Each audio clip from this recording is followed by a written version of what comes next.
Well, I think we've got all the Kansas City Chiefs fans with us today, but I hope we've got everybody else too, because we had a conversation with a class guy. Tough situation. Inherits an NFL franchise, it's a highly visible sport, clearly in the nation, and off of success, H.L. Hunt, grandfather, Lamar Hunt, who's really set the foundation of the NFL, and he's made it a success. 12 playoffs, 11 division titles, 5 conference titles, and 3 Super Bowls. And he talked about leadership, he talked about faith, as that's the foundation of his life. The Hunt last name is famous, but Clark has made the Chiefs his own. And he's really made his life his own. I think to your points about faith and just the culture and kind of what he's kind of breeding in a certain sense in Kansas City, but also in his family. The personal element, the professional element, obviously the sports stories are incredible. We touch so much in this episode. Yep. You made a great point, and it's one that touches on so many different areas. I think it's going to be a great listen. Yeah. Tune in.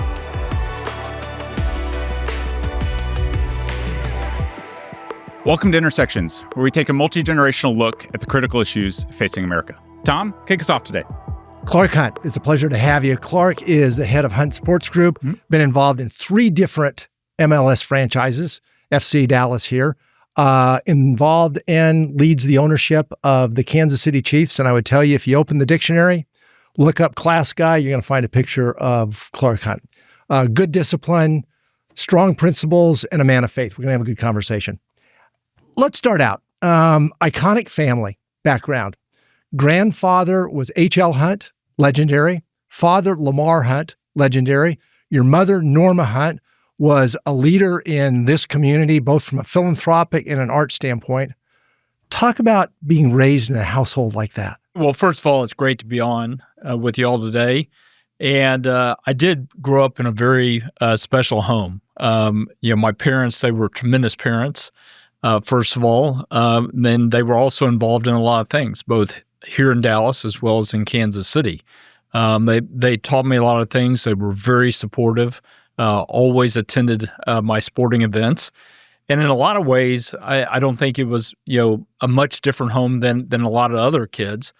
Other than on the weekend, we tended to go to professional sports events, whether, that was a soccer game, an NFL game, maybe a World Championship tennis match, and occasionally a Chicago Bulls game. So there was that aspect to it, which I thought was fantastic because I was all about sports, and getting to be around the professional game on the weekends was really special. We've got 2 SMU graduates here. You were the captain of the soccer team when you were at SMU, St. Mark's and then on to SMU. Yeah, and that was a great experience, and one I had to work very hard for. SMU had a great team back in those days. And in high school, I played football, soccer, and track. And even in that time period, most of the people who played college soccer were just playing college soccer. So I had a little catching up to do.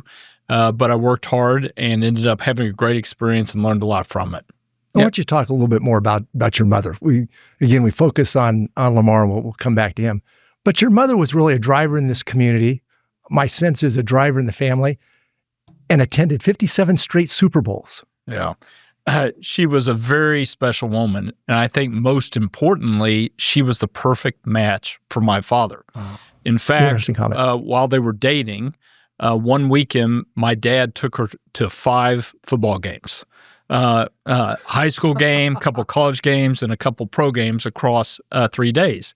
And after the fact, he referred to it as the Fipple header. And my mother concluded that he did it because he wanted to make sure that I was really a sports fan. And she was a great sports fan, and the two of them had a tremendous partnership, including the 57 Super Bowls that she attended in a row from starting with Super Bowl I, which the Chiefs and the Packers played in. But she was also a leader in the community.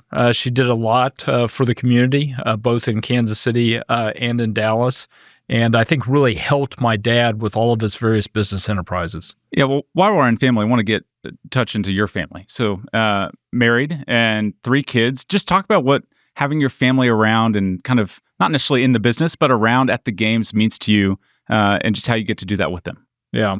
Well, I had the example of growing up with my parents and my siblings being together at the various sports events. And it's been fun for my wife, Tavia, and I to get to recreate that. We've got 3 great children, sort of out of the house. We're close to being empty nesters. I'm not sure that ever happens, by the way. And all 3 of them are great fans of FC Dallas and the Chiefs.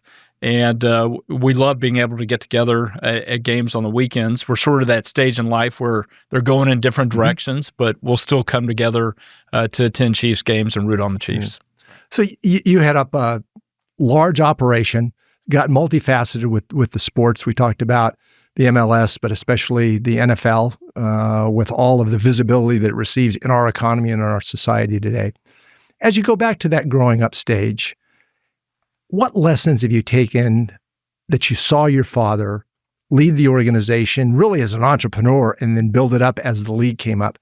Are there any specific lessons that you kind of have taken forward that you said, okay, that was something I want to make sure that when I'm in that position, I'm doing the same sort of things? Yeah. Well, first of all, I just have to say what an incredible visionary, an entrepreneur my dad was, and somebody who had tremendous perseverance and patience. Because starting pro sports leagues or starting sports franchises is really challenging. And there are a lot of ups, a lot of downs, probably more downs than ups. And he was willing to fight through that to make sure that his various businesses and ventures were successful. He was an incredibly detail-oriented person. We still have in our archives hundreds, if not thousands, of memos that he would send to the various people in the business, just noting things that he had seen or thought of and wanted them to think about implementing. He was also a very special leader, and something that I saw him model was being a servant leader. He was a very humble person, and because of that, the people that worked for him were literally willing to run through walls for him because they loved him so much. And I don't think I really appreciated that when I was young, but as I got older and started thinking more about leadership and the qualities that you need, that one really stood out to me. He was also somebody who cared a lot about the fans. And if you wanted to point to one lesson that I learned from him, it's that pro sports teams are really about the fans. It's easy to think, oh, they're about the players and they're about the coaches, and that's certainly important. But at the end of the day, you need to think about your customer, and that's the fans, and that's what my dad did every single day that he was involved in pro sports. You mentioned the visionary part, and we see the NFL today as the dominant sport, clearly in the United States, but with the work that's being done, pushing into other areas of the world too. But back in the 50s and the 60s, that wasn't the case. Tell us the story, and I've heard you tell it before, but I think it's so representative of that visionary comment that you made of how your dad, interested in sports, but looked at football in an era where television was just taking off and said, you know, the combination of those two, there's a future here. So my dad, after he graduated from SMU, went to work for his father, who was in the oil and gas business. Mm-hmm. And after a few years, he just decided that just wasn't what he wanted to do with the rest of his career. Instead, he wanted to switch and do something he had a passion in, and that was professional sports. He had grown up playing both baseball and football and loved them both, went to SMU and played football, at least on the freshman team. He sat on the bench for 3 or 4 years after that. But he loved both sports. And I guess he contributed a lot more to football than the rest of the team did when all said and done. In the late 1950s, he was thinking about, okay, do I want to try to start a pro baseball team or a pro football team in Dallas? And in December of 1958, he was watching the NFL championship game on TV between the Giants and the Colts. And it was a very famous championship game, tremendous game. And he was actually in a hotel room in Houston when he watched the game. And he said, you know what? This game televises really well, and that might be important. which would be one of the all-time understatements, right? And he was exactly right about that. I think that's one of the reasons the NFL has been so successful is the game was just made for television. So he made the decision at that point to pursue a professional football team. And unfortunately, that didn't go well for quite a while because the NFL told him two things. First of all, we're not interested in expanding. And secondly, Dallas, Texas is a horrible market for pro football. I mean, that's literally what Burt Bell, the commissioner of the NFL, another visionary statement. Told him. And, my dad was very frustrated by that. And after trying to buy a team, the Chicago Cardinals, which is the same team that now plays in Arizona, by the way. Now, was that the Bidwell family back then? It was same family. My dad had been to see the owner in Miami, and he'd visited this person 2 or 3 times and been told no every time. And he was flying home back to Dallas on an American Airlines flight. And he said it was like a light bulb went off in my head because through meeting with the owner of the Cardinals, he had heard that there were other people that were trying to buy the Cardinals. And my dad said, look, if there are other people who are interested in a team for their city, I'm going to start a new league.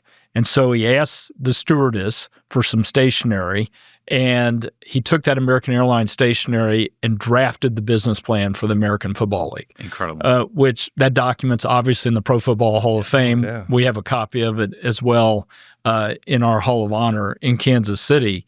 And from that moment forward, he went about recruiting people to be a part of the American Football League and ultimately got it all pulled together and launched the league in 1960. With a franchise in Dallas? Yes, his franchise was in Dallas. It was the Dallas Texans. Yep. So walk us forward then from Dallas Texans to Kansas City, and then what happened with the NFL, kind of maybe rethinking their thoughts? Yeah.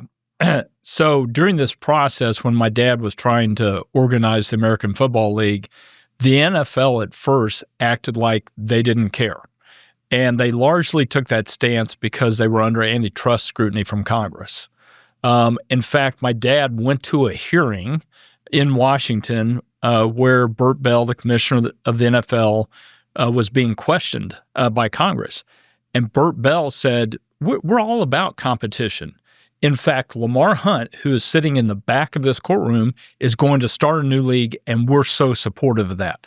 And my dad was shocked because there had not been a public announcement of the American Football League. That was the first time that the world came to know. And when was this? This was late 1958, early 1959, right in that time frame.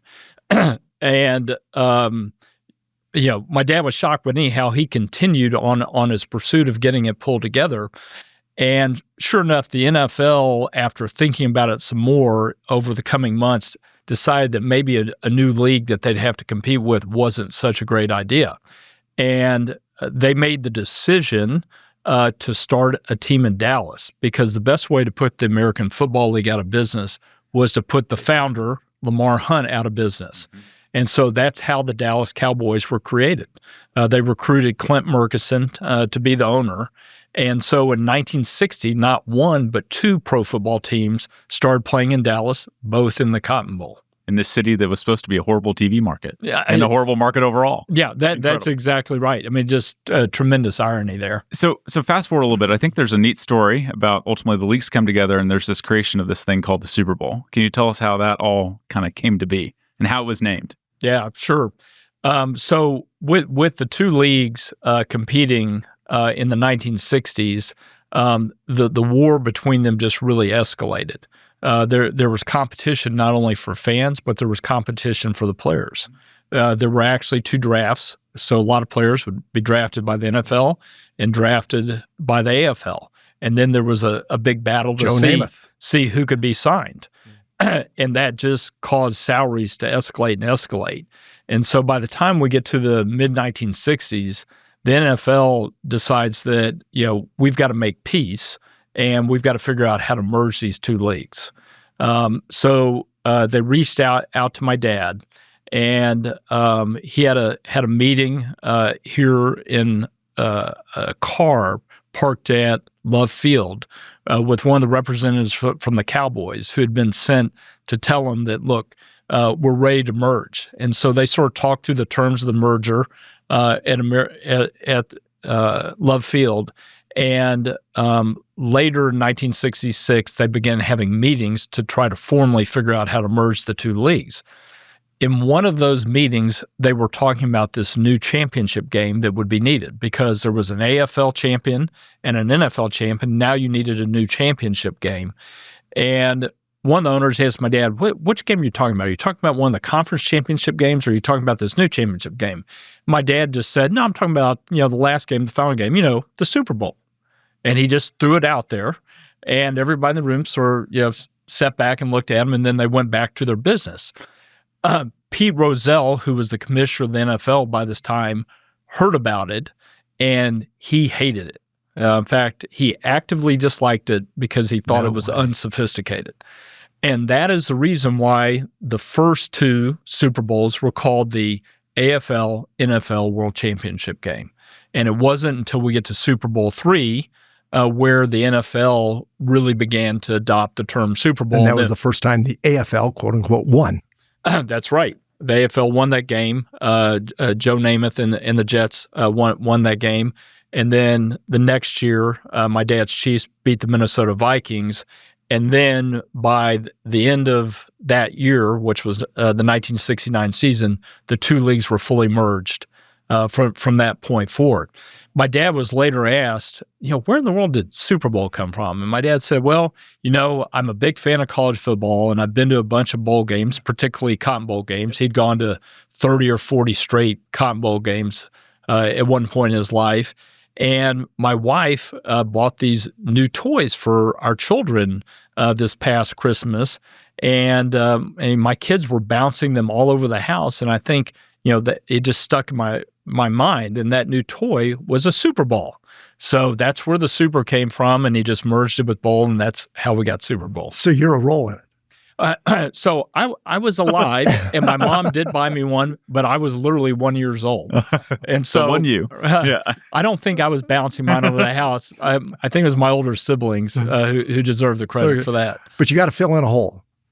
Two teams in Dallas, Kansas City Chiefs. How did we get to Kansas City? Yeah. So after my dad's Texans had been in Dallas for 3 seasons, the competition with the Cowboys was fierce. Both of them were playing at the Cotton Bowl. Neither one of them averaged many fans. They were averaging under 10,000 fans a game, which is hard to envision today. So crazy. In fact, my dad was sure that the Cowboys were fudging their numbers, and so he would go to their games and hand count the number of fans at the Cowboy games so he could tell the paper exactly how many were there. Anyhow, needless to say, both teams were struggling financially off the field, even though my dad's Texans were a very good team on the field. They won the 1962 AFL championship. But by the end of that season, he decided that he wanted to move to a city where he would be the only team, and the city could really embrace him. And the mayor in Kansas City had reached out to him and really had done a good job of courting him and said, look, if you come here, it will help you sell season tickets. We'll help you find a long-term stadium solution. And so in the spring of 1963, my dad moved the team to Kansas City. First, he wanted to keep the Texans name, but the president of the team said, Lamar, I don't think that's such a great idea. And so they had to name the team contest and ended up with the Chiefs. And these years since, one of the most successful franchises. Where did Kingdom come from? That was a term that we started using about 20 years ago to describe our fan base. And I don't know exactly who to give credit for that, but our fan base really embraced it and loved it. And, we've taken and expanded, and we have a fan base that now literally spans the globe. Oh, yeah. So the Chiefs Kingdom is very broad. So I want to fast forward again. You've obviously had an incredible run, call it the last decade, 8 to 10 years or so. Talk us through ultimately how Brett Veach and Andy Reid and Patrick Mahomes and Travis Kelce, these iconic names really now associated with the NFL, both in the front office and on the field. How this all came together, how it all formed. Well, after my father passed away at the end of 2006, I took over the leadership of the team. And we'd had a bunch of very average years. And unfortunately, it was going to get worse before it got better. Sure. And between 2007 and 2012, we had some really difficult years, 2-14 and 4-12 seasons. That were just really tough. And by the time we got to the end of the 2012 season, I knew that we needed a change in leadership. And it was going to involve both the head coaching position as well as the general manager. And historically at the Chiefs, the reporting structure had been that the owner would hire the general manager and the general manager would hire the head coach. And what I had found in my 5 years leading the team was that really disconnected me from the head coach. And so I made a decision to change the reporting structure to have both the head coach and the GM report before directly. You filled either of the slots. Yes, yeah, it was one of those decisions I needed to make, before I went about that hiring process. Because I should mention, in 2009, I had hired a general manager to replace one of our general managers who'd been with us for a long time, and I had maintained the old reporting structure. And that's where I just noticed there was this real disconnect. And we didn't make a good decision on the coach that we hired for the 2009 season. I really wasn't part of that interview process until the very end.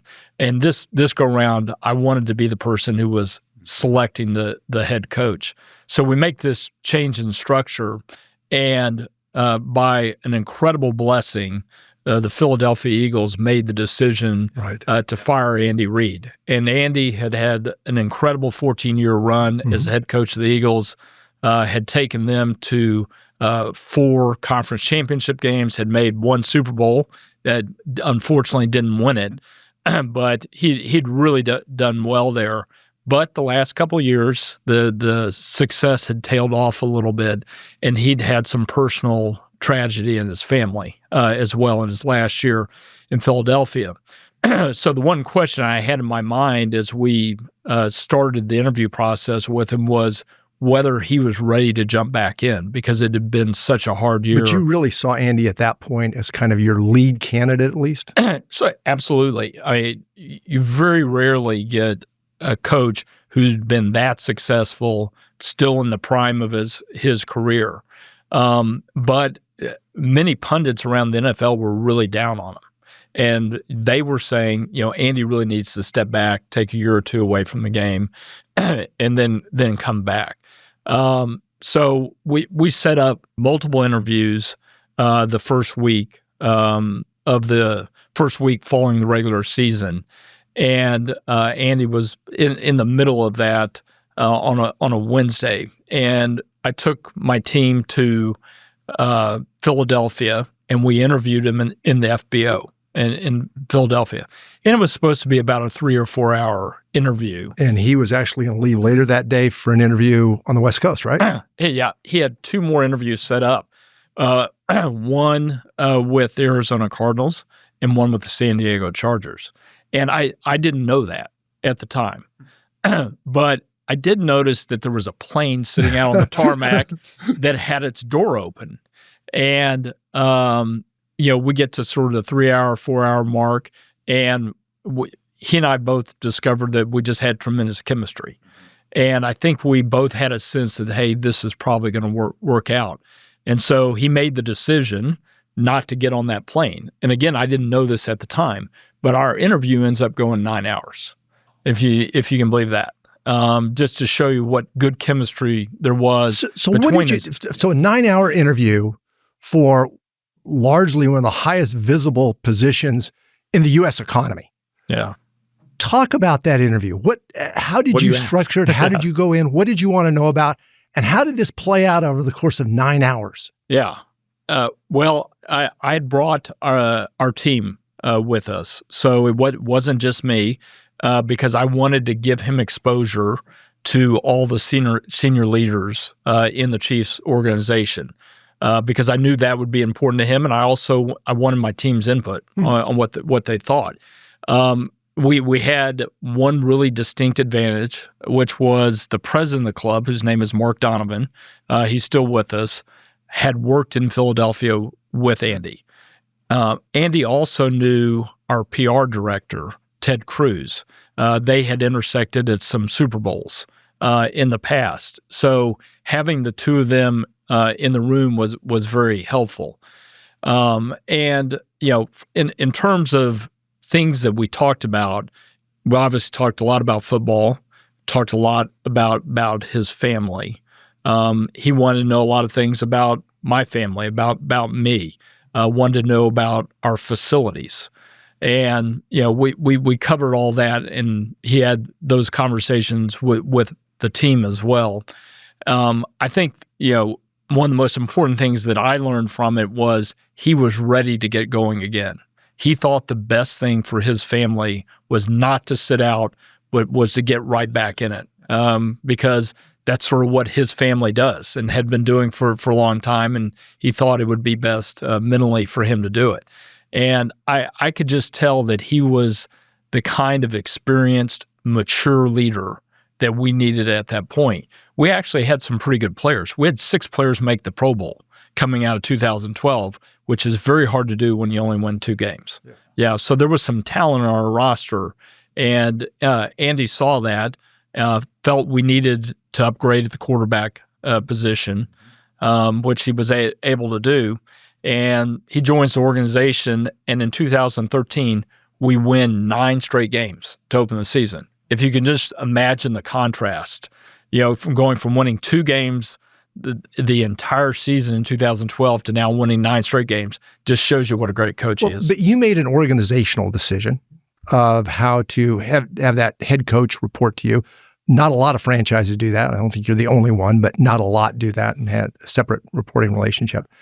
But coming off of 4 years of 2 and 4 wins, and being a relatively new owner in the NFL, that squarely put everything on your shoulders, though. It couldn't be, okay, I blame the general manager because the coach didn't work out, et cetera, et cetera. That squarely put everything on your shoulders. You're exactly right. I tried not to think too much about that. I just felt it was the right thing to do. And, fortunately, it worked out perfectly. I got exactly the person that we needed in Andy Reid. We also hired John Dorsey as our general manager, somebody that Andy had known. And that's really one that came after the hiring of Andy. It did. And that's one of the tough things in pro sports is to get your GM and your head coach to work together, because you typically have 2 guys that are alpha males. They obviously are very knowledgeable. They know the sport, and they think they have all the answers. And so getting them to work together is tough. But in John, we found somebody that Andy trusted and had some experience with. And John did a great job, helped us draft many of the players who have helped us win Super Bowls over the last 5 or 6 years. And then about 6 or so years ago, John left the organization, and we elevated Brett Veach into the general manager position. So just hired from within. Yeah. And Brett had been part of a lot of those decisions on the players that we had drafted, including Patrick Mahomes. Brett was really the one who had pushed that internally in the organization. Talk about that, because that wasn't, and today it is. Great decision. When you see Mahomes operate. But back then, that wasn't a slam dunk. And in fact, he really sat on the bench for a period of time, kind of being groomed. Yeah, exactly right. So going back to 2017, Brett Veach, who I mentioned, who was in our personnel department, had been showing clips of Patrick Mahomes to Andy Reid. Brett came with Andy from Philadelphia. So what did Andy think of that at that point? He said after a while, he's like, Brett, I get it. Yeah, so I get it. I've seen enough tape. But it was literally every week at Tech, Patrick would do something where you just go, wow. And Brett wanted to make sure Andy saw it. And by the time we get to the draft in April of 2017, Andy's on board and John Dorsey, our general manager's on board. All we had to do was figure out how to get Patrick because we had about the 27th pick in that draft, and we felt that you would need to be in the top 10 to get him. Initially, people had talked about Patrick as a second-round pick, and then we get close to the draft, and now he's a late first-round pick. Then we get to the weeks before the draft, and all of a sudden everybody's like, hey, Patrick may be top 10. And was that the combine that changed it, or was it just kind of talk within the league? I think it was people getting more comfortable with the fact that Patrick's skill set could be conformed to the NFL. There had been a lot of Texas Tech quarterbacks who'd come to the NFL and had not been successful. And they were referred to as system quarterbacks. But I think for the most part at that time, the NFL was a drop back type of quarterback, not a lot of running at that point. Yeah, that's exactly right. There was a very singular view on what a great quarterback looked like, a lot like Tom Brady, right? As a matter of fact. But in that draft, there were three really outstanding quarterbacks. We definitely had Patrick at the top of our list, and we worked out a trade with the Buffalo Bills a few days before the draft where if our guy was on the board, we were going to move up to the 10th spot and take him. Now, we had to lay a little bit of a smokescreen because we didn't want the rest of the league to know we were going up to get Patrick because we thought there were teams at 11, 12, and 13 who might take him ahead of us. And it would have been very easy for them to just jump over us. We move up to 10. They jump us. They get the 9th pick and take him. So we convinced the league that we were going to draft a linebacker. There was a really good linebacker out of the University of Alabama that year. And that's what everybody thought. And we get on the clock with that 10th pick, execute the trade with Buffalo, and we move up and take Patrick, and the rest is history. It is history. Incredible. Okay, so give us, and I want to go back just a tad here. Did you lay out with Andy and the crew, did you lay out a strategic vision for what you wanted the Chiefs to be, or was it, hey, we're just going to take this as it comes, and we're going to go from 2-14 to winning 9 games in a row to starting the season? Like, walk us through how you thought about molding the franchise around Andy's skill set as a coach, and then also the new GM as well. Well, I think one of the most important things that Andy did when he came was he completely changed the culture. And it was something that I had began to work on in 2007 in terms of creating a culture where there was more accountability.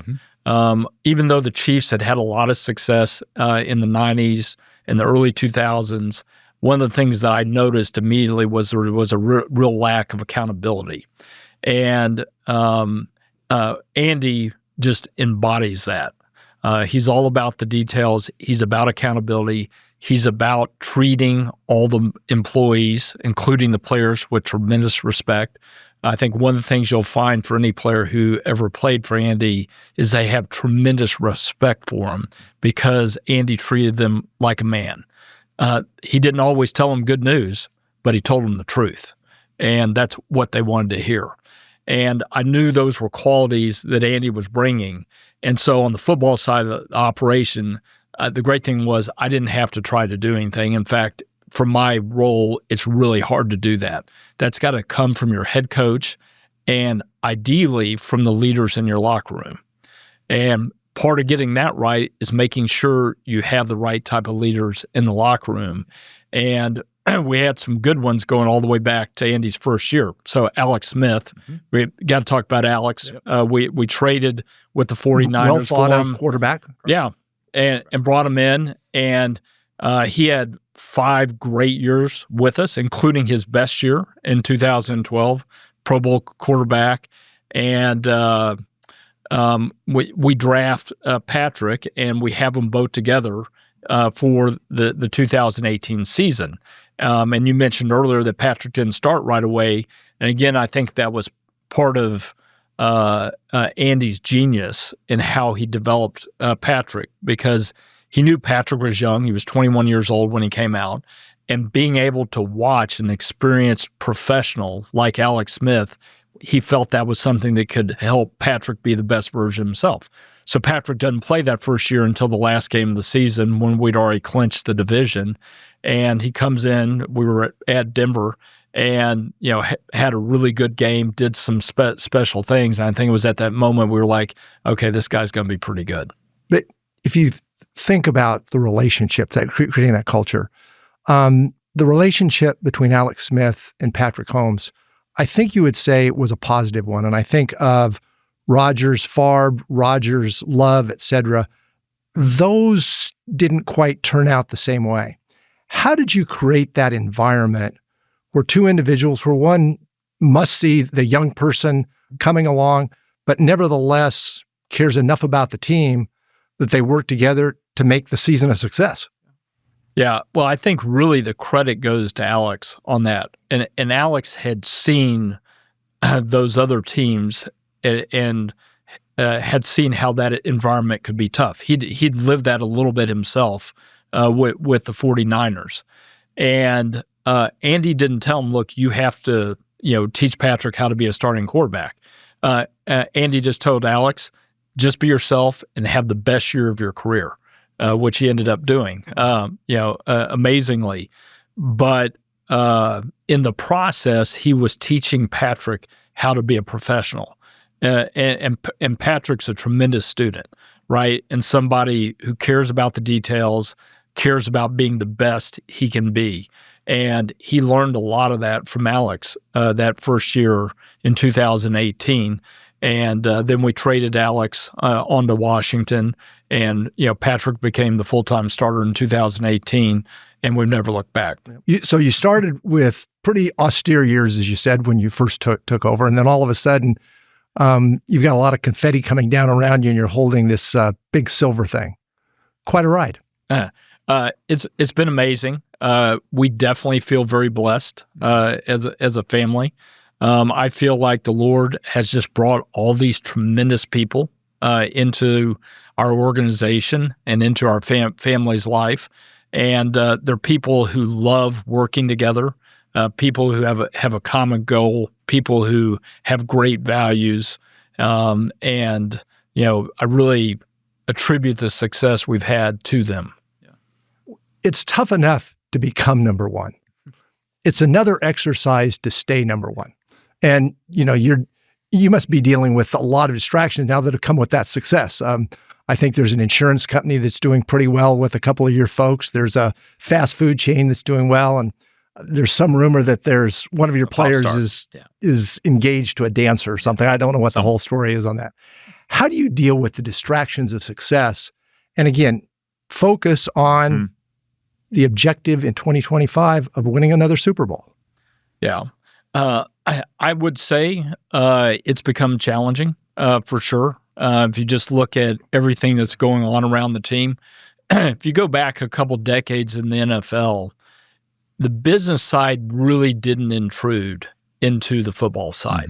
The two tended to be more separate, and most NFL teams, the football side really kept the business side at arm's length. That has changed, not only in the NFL, but across professional sports, because fans now want to see behind the scenes.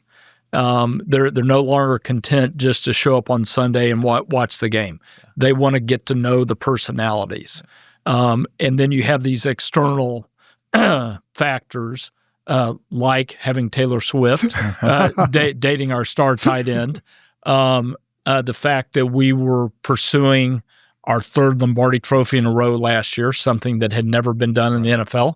In fact, we literally all had cameras everywhere to create a documentary on the year, which is called The Kingdom, and which was great. Debuted in August, and I think they did an amazing job. But our head coach, even though he's adaptable, he's a little bit old school, and he likes to limit distractions, which I think is true of every head coach. But he also understands the time that we're playing in right now, and the fact that he's got to be more open-minded and got to be willing to have some distractions. And I think it really gets back to the importance of the leadership in your locker room. There's a time to practice hard and play hard, and there's a time for all the other stuff. And I think Patrick and Travis and Chris Jones and the other leaders on the team, separation. Yeah, they do a really good job of knowing when it's time to focus and bear down and when it's time for some of this other stuff. Yeah, I think you give a lot of credit to the players, but I think there's some credit due to yourself and obviously your front office. You've set a new culture, you've run with it, and you've exemplified what it means to lead in the NFL and to grow a great organization. I want to step outside the Chiefs just for a second. So I want to talk about the expansion of the NFL into international markets and kind of where you see the game moving forward. I think there's multiple games now every weekend. It seems like that's in Berlin or it's in Dublin, or it's somewhere. Sao Paulo, I think, was this year. Y'all started the year there. Yeah. Talk about the expansion of the NFL and where that's headed. Yeah, so it's a major initiative that's been 3 or 4 decades in the making. In fact, if you go back 40 or so years, my dad was on the NFL International Committee and was a big proponent of us growing the game internationally because at some point there's only so many fans in North America. The NFL first tackled the opportunity by playing preseason games internationally. The Chiefs were a leader in that. Played in Tokyo twice. We played in Berlin. We played in Monterrey, Mexico. And this is all back in the late 80s and early 90s. Then the NFL tried establishing a league in Europe, which was known as NFL Europe, and ultimately that wasn't successful. So fast forward to about 15 years ago, I joined the NFL International Committee, and it was at a time where the league was thinking about playing some regular games overseas. And the first opportunity was in London at Wembley Stadium. And you really put your hand up of the Chiefs would be part of it, right? Yeah. At a time when not a lot of owners were in that position. Yeah. And you're exactly right. There were a lot of teams that didn't want to play internationally. And we definitely raised our hand and say, hey, we want to be one of the ones that gets to do this. We think it's a great opportunity for our brand. And we eventually had that opportunity to play at Wembley in 2015. But anyhow, over the last 15 or so years, the league has steadily grown the number of these games that are happening each year. This year, there are 7 games being played internationally. We've gone to new markets like Brazil. This was the NFL's second year in Brazil, and that was a tremendous experience for us to get to do that. I was shocked by how many fans the Chiefs have down there and how knowledgeable they were. It was a real eye-opening experience for me. So that was really exciting. And next year, the league's going to go to Spain, going to go to Australia, I think eventually to the Mideast. And, who knows where from there. So where does this go? I think the agreement allows you to go to 8 games with discussions of going to 10. What's the end point? Is it to have a team that literally competes in the NFL that's domiciled in Europe, some other place? Is it to go back, you mentioned the NFL Europe, to have some type of a league and try that again? What's the objective, or is it just to get exposure and fans that wear this jersey in Berlin? Yeah, well, first and foremost, the objective is to grow the brand of the NFL in all 32 franchises. And it not only involves playing games. So the NFL about 5 or 6 years ago gave the teams the right to ask for the rights to market in different countries. It was called the home marketing program at that time. And the Chiefs were awarded Germany, and Mexico to start with. We later added Austria and Switzerland as part of our grouping with Germany, and have recently added the UK and Ireland, and may in the future think about adding Brazil. So it's something we're very focused on. There's countries in the 17th century that would have loved to have had that expansion of territory. Yeah. You're exactly right. And we just see it as a great opportunity for us to grow the Chiefs brand. It's not inexpensive, right? You have to present the league with a business plan and go execute against that business plan, which involves, spending some money on a grassroots basis, some local marketing, and we're doing that in all those markets. But the way you really accelerate it is you take your players and your coaches there and you play a game. I mean, that obviously is the best way to sell yourself. And so it's an opportunity that I think will continue to grow. Maybe we go from 8 games eventually to 16, so that in a season, every team is playing 1 game internationally. Potentially at some point, could there be a team in Europe? I don't see why not. I think the travel would be tough. Mm-hmm. And so, figuring out how to work that out would have to happen. That's not something that's on the near-term burner, okay. But it's something that certainly could happen at some point. But let's look at it from the Chiefs standpoint. So you've identified additional markets. How do you monetize those? Because they probably they're not enough are going to come over to Kansas City to come to games. They'll get some jerseys and that sort of thing. But you said it's a big investment. You're spending a lot of time. How do you monetize something like that to get the value for the Kansas City Chiefs organization? On a short-term basis, the teams are allowed to have sponsors. So in many of those markets, we have sponsors. We were really one of the first teams to Germany, and we've got a great sponsorship base there. I think long-term, you're building value through the brand. And sponsorship there is they're just able to use the Kansas City Chiefs logo, et cetera, in their advertisements. That's right. Yeah, they're able to use our marks in their advertisement, and we'll do grassroots things with them as well. But long term, it's really about the brand growth and having a big brand. Certainly, you're going to have some of those fans come to Kansas City and attend Chiefs games. So long term, there's an economic opportunity there. But in the short term, it's really about sponsorship. Okay, the NFL. I guess. Look at kind of your neighbors in Kansas City, the Kansas City Royals. Tough exercise. Small market, Yankees, Dodgers on the 2 coasts, those sorts of things. Salary caps. Yeah. The NFL is structured much differently with the television money. I guess we go back again to that game your dad was watching in 58, 59 in Houston.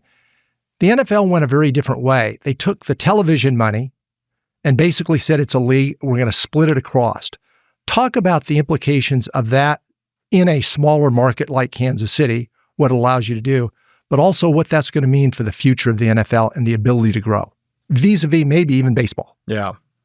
Well, I think you again have to go back to my dad and the many things that he contributed to the NFL.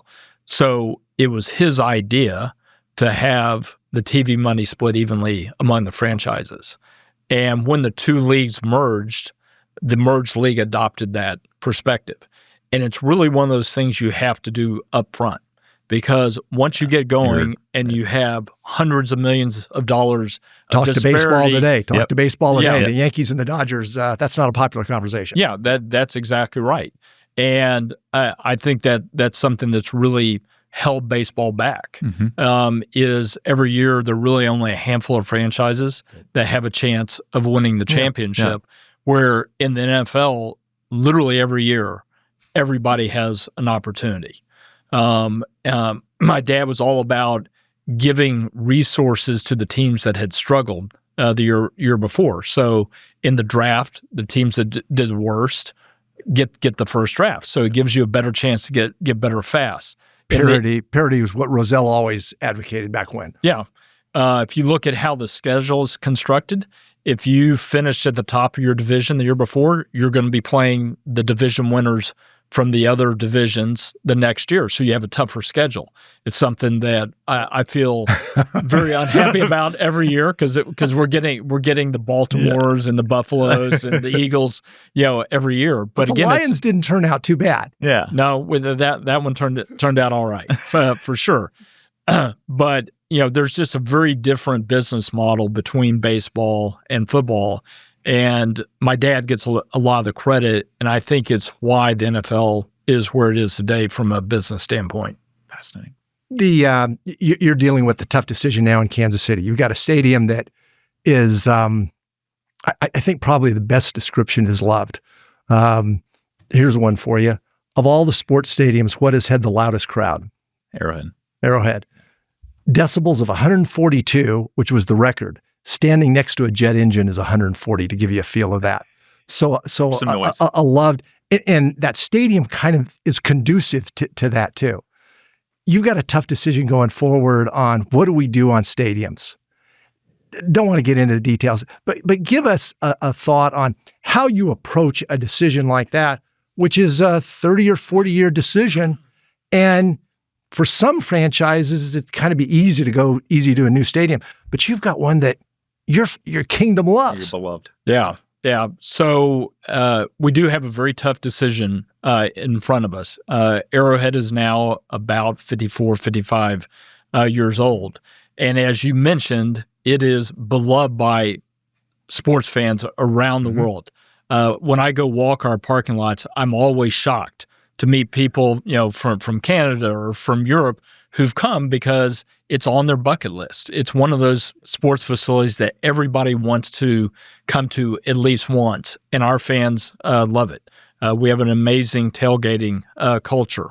And so as we think about the next 25, 30 plus years, we're weighing whether it makes more sense to renovate Arrowhead again. We did a renovation in 2009, 2010, which really modernized the building and has helped us stay competitive over the last 20 years. But we've got to make the same decision going forward, whether a renovation makes the most sense or whether building a new stadium somewhere else in the community would be a better decision. Have you looked at, or have they talked to you, Manchester United? Because in some ways they're facing the exact same decision.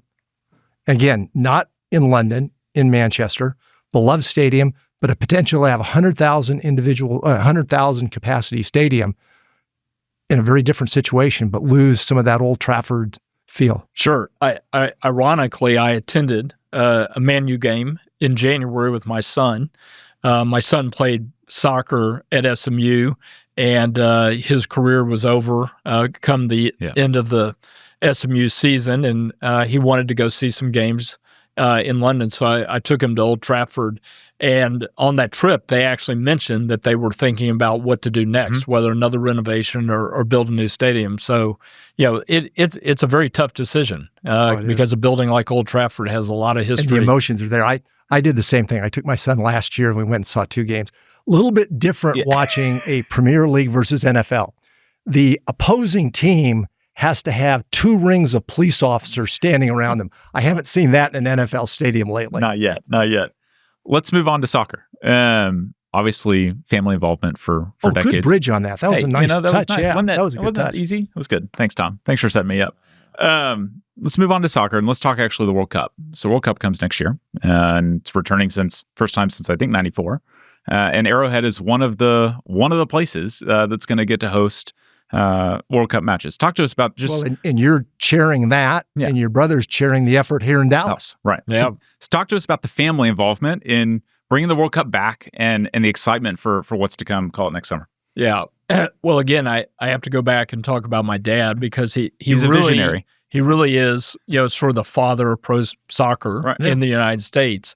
As well recognized he is for his contributions to the NFL. He really did as much or more for soccer, which started with him owning the Dallas Tornado here in Dallas, which played from the late 60s into the early 80s.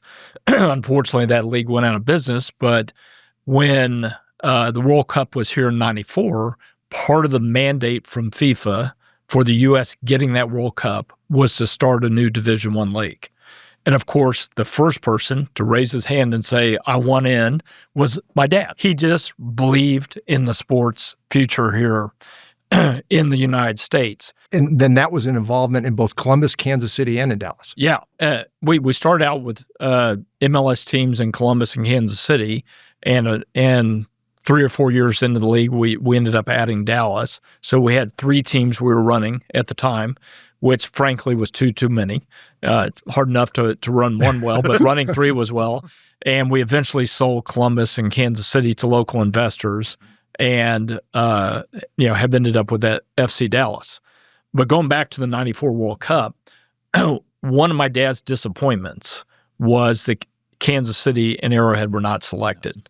My dad did chair the effort here in Dallas and loved every minute of that, but I knew he was always sad that his favorite place on earth, which was Arrowhead Stadium, did not get to host a World Cup game in '94. So fast forward to the tournament next year, we're delighted to have 6 games in Kansas City. It's going to be absolutely transformational. Which is the stadium, that's one of the higher numbers, I think. Yeah, the highest number in any stadium is 9. 9, so. Right, which there are going to be 9 games here in Dallas, which is fantastic. But we're excited to host those games in Kansas City, and it's literally going to put Kansas City on the global map. Yeah, it's incredible. So talk to us about the difference in kind of the business side. Obviously, you've got the NFL that is ripping and roaring here in the United States and now globally. Soccer is really more of a European kind of first sport in a lot of ways. The MLS has grown and made significant strides. But talk to us about, you've run 3 teams, now you run 1. What are the differences, and what do you see for the future, and hope that the World Cup can be another catalyst, as it was in '94, another catalyst moving forward? Yeah, so there are a lot of similarities between a soccer franchise and a football franchise, and there are a lot of differences. Clearly, the NFL as an established league is much more mature. And the MLS, which we're in our 30th season at this point, but for pro sports leagues, that's actually still very young. We're very much of a challenger league in the context of sports here in the United States. Now, MLS is probably the fastest growing pro sport in the U.S. at this point, but we're coming from a small base, so it's easier to grow off a small base. But over the last 30 years, the fan base in the U.S. for soccer has grown tremendously. And you mentioned the World Cup. Every country that's hosted a World Cup always gets a huge boost for their local soccer league. And so that's something that MLS is excited about, is getting that boost. There'll be many, many players who play in the World Cup who play for MLS franchises, probably somewhere between 40 and 60. So the fans who learn to love those players playing World Cup matches can go to the local MLS team and get to see many of those same players on the field playing in MLS. What does MLS need to do to really use that as a quantum leap? Yeah, I don't know if there's any secret sauce, but it's the awareness exposure, visibility of the sport, right? The quality of play in MLS has grown tremendously over the last 10 to 15 years. Yeah. And depending on who you ask, the league is now in the top 6 or 7 in the world in terms of quality of play. So the league is very, very competitive.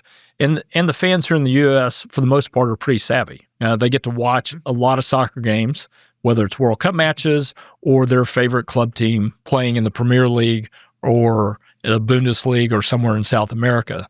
So they do have reference points, and it's important that when they turn on an MLS match, that the quality of play is there. And that's something that we've really focused on and will continue to do. Having star players in the league like Messi is really, really important. You just can't say enough about the lift and visibility that Lionel Messi has given MLS. Those Miami games are raucous. Yeah. You've shown your dedication and passion to football, to MLS, to what you're doing from a professional standpoint. You talked about your family, but your faith is at the front.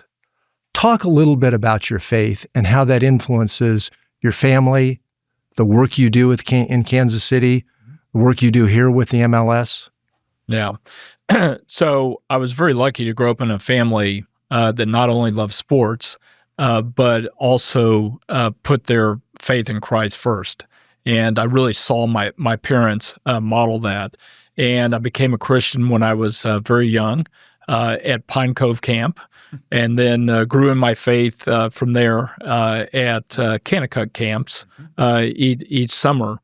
And, from a leadership standpoint with the Chiefs, one of the things that I've really enjoyed about the NFL is it's very welcoming to the Christian faith. We have many believers on the team. We're lucky to have a great chaplain in Kansas City. and have had for many, many decades. We've had great chaplains. My family does a lot with athletes in action, and they've been very instrumental in getting chaplains into most of the NFL teams. And in fact, my dad helped Major League Soccer, when it gets started, make sure that they had chaplains at all the MLS teams, which Athletes in Action, provided those chaplains. So anyhow, the NFL is a place where the Christian faith is welcomed, and we obviously have believers, from many different backgrounds. Not all Christian, but it's something that Andy Reid, has embraced. We say the Lord's Prayer after every game in the locker room at Andy's leadership. So it's something that's very important to my family. It's very important to our organization. And I think many of us who are in the business like to say, faith, family, and football, and how they go together. The owners at the top, do you have players and coaches come talk to you about your faith? Occasionally, yes. And one of the guys that I've enjoyed seeing grow so much in his faith has been Patrick Mahomes. He was raised in a Christian family, and I've seen him be more demonstrative, of his faith here across the years. And anytime that I have an opportunity to have that conversation, it's always special. Yeah. Something I love doing when the team's on the road is attending the chapel service the night before. So there's a chapel service night before? Night before, right. Yeah, chapel service the night before the game for the players and coaches. Led by the chaplain with a message, prayer time? Yes. Yeah, that's cool. Yeah, absolutely. So one of the neat things I think you'll do is on game days, you host a worship service right next to Arrowhead Stadium. Talk about the idea and the inception of that. Yeah, so going back, again, sort of 15 plus years when I took over the leadership, something that had always troubled me is that the Chiefs in those days typically played at noon. And for our fans to get to the game, they had to leave home probably at 9 a.m. and weren't having a chance to go to a church service. And we have a pavilion that my dad actually built some 20 years ago right next to the stadium, and we weren't using part of that facility for anything on game day. And so I said, hey, why can't we have a chapel service for our fans? I know that the players are getting fed through a chapel service the night before. Let's do something for the fans on game day. So that's a tradition that we started, 15 or so years ago. What kind of attendance do you get? We usually have 200 to 300 attend that a couple hours before the game. One of the challenges we've had recently is we don't play at noon very much anymore because the NFL has us in the primetime windows. But this coming week against the Raiders, we have a noon game, and we're going to have the chapel service at 10 a.m. Okay, well, let's kind of end it on the football side. So where we stand today is we're 3-3. 2-3, kind of a tough season starting. So let's go back to last year. As you mentioned, 2 Super Bowls, favored. First one, you weren't favored. You were favored in this one. Didn't come about. Talk about the emotions of those 2 years, the high point, and then all of a sudden, the chance to get that third one didn't come about. What was the emotion that evening, you and the team? And then the next day, what did you do with Andy and the rest of the team to say, okay, we're going to come back in 2025? So obviously, not closing the deal and getting that third straight Lombardi was incredibly disappointing for the entire franchise. We had a very unique year because we won so many games that were really close. Yeah. It's like margins. Yeah. I think at one point we'd won 17 straight one-score games. Yeah. Which was an NFL record and absolutely amazing. So it wasn't like we were being dominant, but we were always figuring out a way to get it done. And we got to the Super Bowl, and as our head coach said, it was a bad day to have a bad day, right? We just did not play well. Got to give a lot of credit to the Philadelphia Eagles because that was an awesome football team. And even if we'd played better, who knows what the result would have been. So we were all crushed. the day after the game, I intentionally did not call Andy because we were all so disappointed. What I find in those situations is you need to give everybody a little bit of time to get past the emotions because you're not going to make good decisions while you still have those emotions. But as I met with not only Andy but Brett Veach, our general manager, in the weeks after the Super Bowl, we knew we had some areas that we had to improve if we were going to be able to get back there. We needed to focus more on our wide receiver room, where we'd had a lot of injuries last year, and then also the left side of our offensive line. And I think Brett did a masterful job in the offseason of strengthening the offensive line and adding weapons to the receiver room. And so if you watched the game last week against Detroit, really for the first time in 4 or 5 years, played well. Our offense looks like the Chiefs' offense of 2019, 2020, 2021. And you've got some players coming back that are going to help that. We sure do. Rashee Rice has been suspended the last 6 weeks, but he'll be back this week. And he's one of Patrick's favorite targets, if not his favorite. No slight to Travis Kelce. Or Taylor Swift. Or anybody else, yeah. But it's going to be fun to watch, and giving Patrick more time, so that he can find that open receiver has really opened the offense back up, and it's going to be exciting. So as of week 5, there were no undefeated teams. Talk about parity. You're sitting at 3-3. The optimism you said. Are you going to be holding a piece of silver come February? Look, that's the goal every year, and I'm really excited about this team. Going into the season, I thought this is a much better team than we had last year. Now, we have a bunch of young players, so those young players are going to have to grow, but I've seen this story before. I saw it in 2019.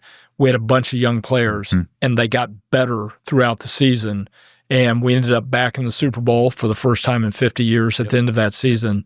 So I'm not going to even knock on wood because I have confidence in our guys, and we're going to get back. And get Buffalo at Arrowhead. Yeah. When we started, we talked about the success he's had professional. Since he has been at the helm of the Kansas City Chiefs, 12 playoffs, 11 division championships, 5 conference champions, and 3 Super Bowls. Not a bad record. Not bad. But as I think you've seen over the time we had a chance to visit, where I start is exactly why. You've got a class guy who's made a difference, not only professionally, but in his family, but also for the Lord. Clark, thanks for being with us. Clark, thank you. Appreciate it. Yeah, sure appreciate it. Great being on with you guys today.